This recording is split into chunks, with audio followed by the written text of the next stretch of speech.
last week I painted the firewall. Today I'm going to be cleaning up some more under the hood.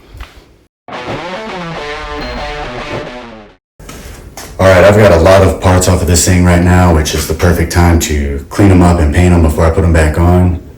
First I'm going to get started with the pulleys and water pump. After that I'm going to do the valve covers. Let's get started.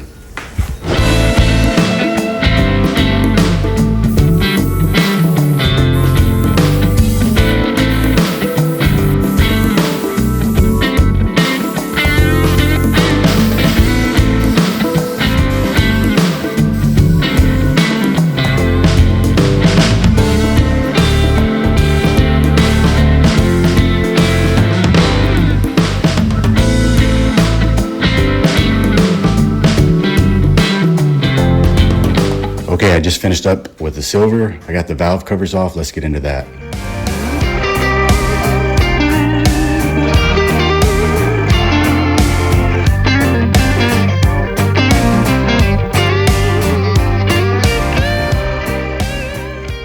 Okay, everything's painted. Let's get it installed and see what it looks like.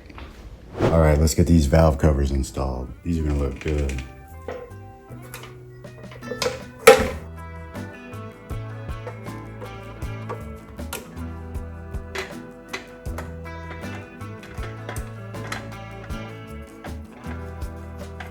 Alright, that's going to wrap today's video up. Here's a quick before and after shot of the truck. It definitely looks way better, but I still have a lot more to do to this thing, so I gotta go. I'll see you next Saturday.